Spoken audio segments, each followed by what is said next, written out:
Well, hello, my dear viewers. Welcome back to the channel. Today, I bring first and foremost two little bits of apology, so to say. One which is not really my fault, the other which is entirely my fault. So, yesterday, as you may have guessed, there was no One Piece video because the One Piece chapter got a little bit delayed, and I was already out and about when the chapter was released. The second bit of apology, and the one I'm actually responsible for, is that I read the chapter yesterday. Yes, I could not resist, as I'm sure you guys understand, because this chapter was mind-boggling awesome. So, let us begin, let us go through the chapter, let us comment and debate on the events of said chapter with some very interesting revelations that I am sure that no one was expecting. Let us begin with the cover. Again, the third part of Cavendish's short series. I mean, it's Cavendish's short series inside a short series about the captains of the Grand Straw Hat Fleet, but it's Cavendish's third volume, which we get to see a glimpse of his crew. Finally, we get to see a glimpse of his crew. I assume that the three people, I mean, apart from Cavendish, the two people besides Cavendish in the closest shot and with the most distinct clothes between apart from the rest of the crew, are his closest crew members. Like maybe his first mate and his navigator, maybe.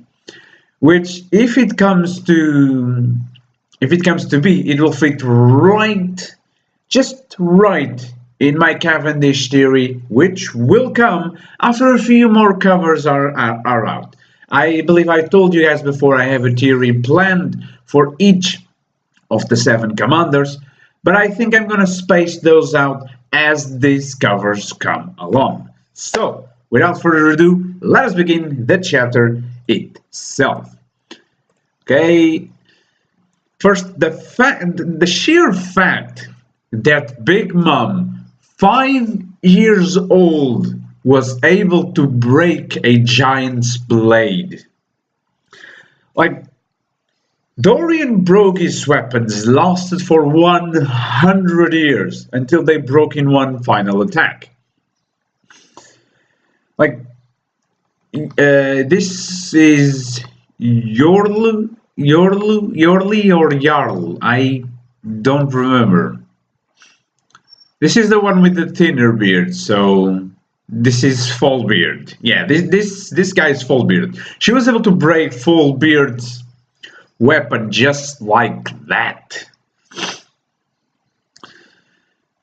And the worst is, she was able to kill him. The fact that she just threw him around and possibly broke his neck. Like, he's old, but Jesus. Big Mom's first known rant was really surprising.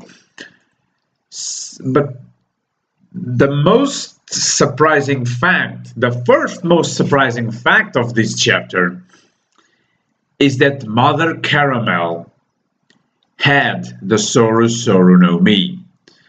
And I find this very interesting, how two different people use their fruit in a similar way, but with different names. I love the names of the attacks in One Piece, but the fact that Mother Caramel just uses the fruit with totally different attacks is just.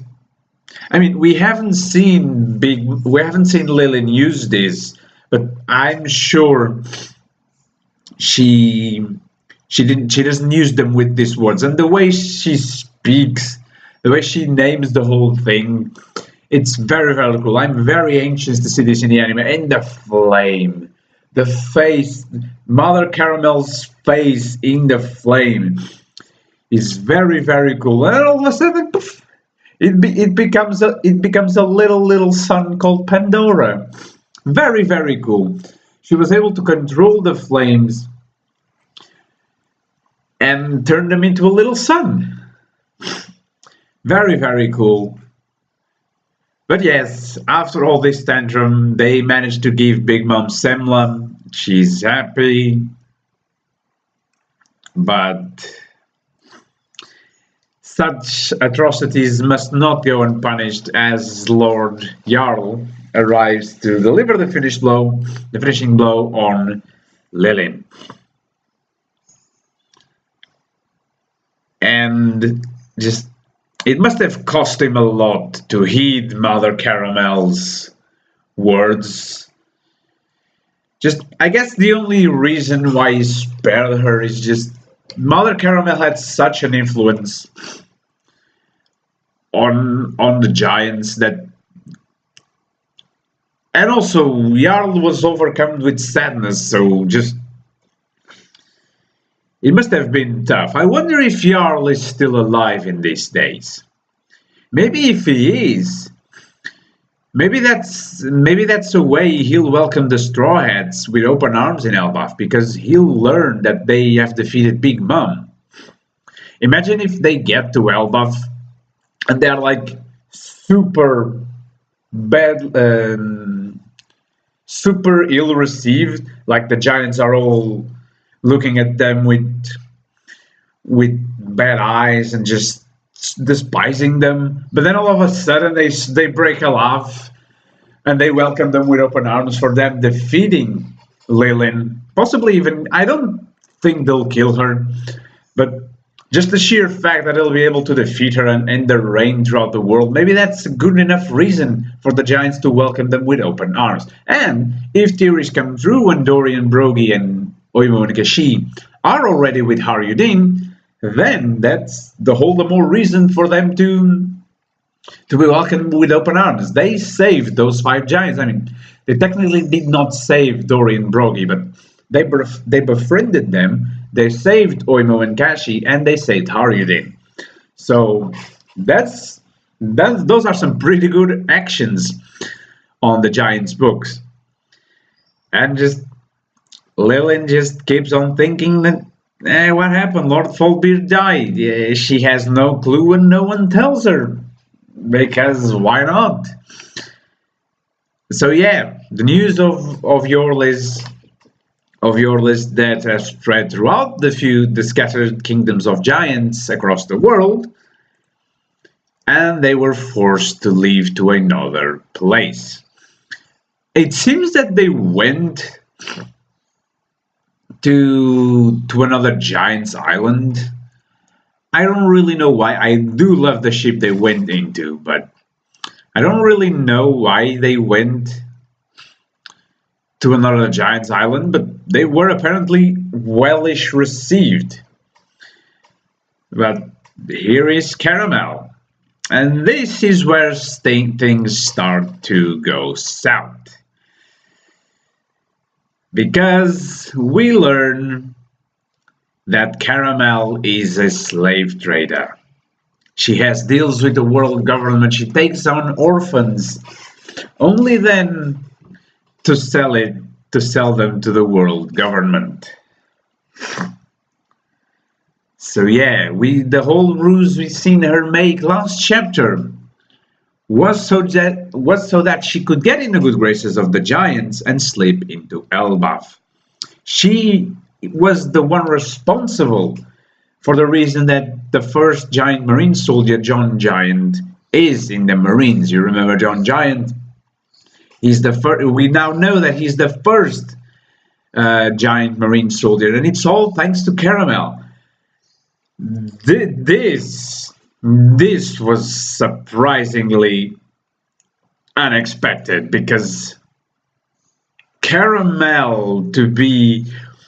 This is the thing with One Piece. We saw her picture and we thought like, oh, she's a good nun. How cool. She was the lady who took care of Lily when she was a kid. She must have been a great person with a great patience to deal with such a child. And then all of a sudden we discover that she's an orphan seller Mother Caramel underworld named the Mountain Witch. And she claims that Linlin will be her last deal. So I wonder how that will go. And they just keep living their lives happily ever after. The kids and Linlin, she keeps grooming them to one day be sold to the government. And then we get to the end of the chapter, and this is where things get weird. And I'll tell you why in a second. It's Linlin's 6th birthday, and everyone made a bunch of semblas and assembled them into a croquembouche. And that's where the croquembouche obsession came from. Eat as much as you want, eat.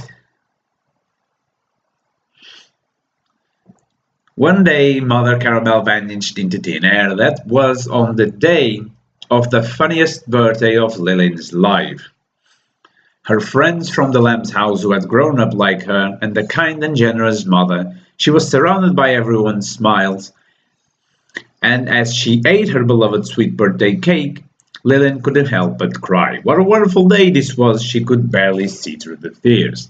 What a wonderful birthday that was. And also, we learned that this is how she got the idea of the tea parties, because someone said, let's have a tea party, and she was like, a tea party? And then that's how she got the idea of a tree party. But after a while, she regains her focus, only to see that not only the croquembouche, not only the table, but everyone had vanished into thin air. And this is where the theories run wild. Some people believe that she actually ate all the children, including Mother Caramel, which could very well be supported by this picture. I myself, the first time I read the chapter, I myself believed that they had put something on the croquembouche to make her fall asleep. But then again, they also ate the croquembouche. And we see that Caramel's habit is a little munched on. There are a bit of ribs on it. And if Mother Caramel just had dropped it, it wouldn't be so. So the sheer possibility that Big Mom, at the age of 6, pulled a cannibal on everyone from the lamb's house, it's just scary. It's just very, very dark and scary. The flashback slowly ends while she searches everywhere in the house and finds no one. And we go back to the present with her screaming, "Where'd you go, Mother?" Oh, Jesus. Her roar is louder than expected. The assassination plot continues. Apparently there's a side note that it's not very well read in this version I'm reading, but it states that there's a One Piece chapter next week, and that will see the true strength of a Yonko revealed to us. Which, that's gonna be awesome. So One Piece 868 will be amazing, I have no doubt of that.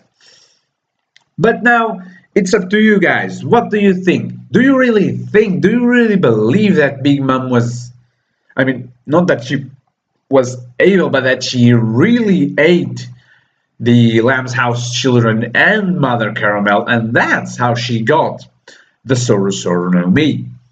Do you even think that that's possible? If so, it could explain, or sort of explain, how Blackbeard managed to get Whitebeard's fruit. Not necessarily that Blackbeard ate a piece of Whitebeard.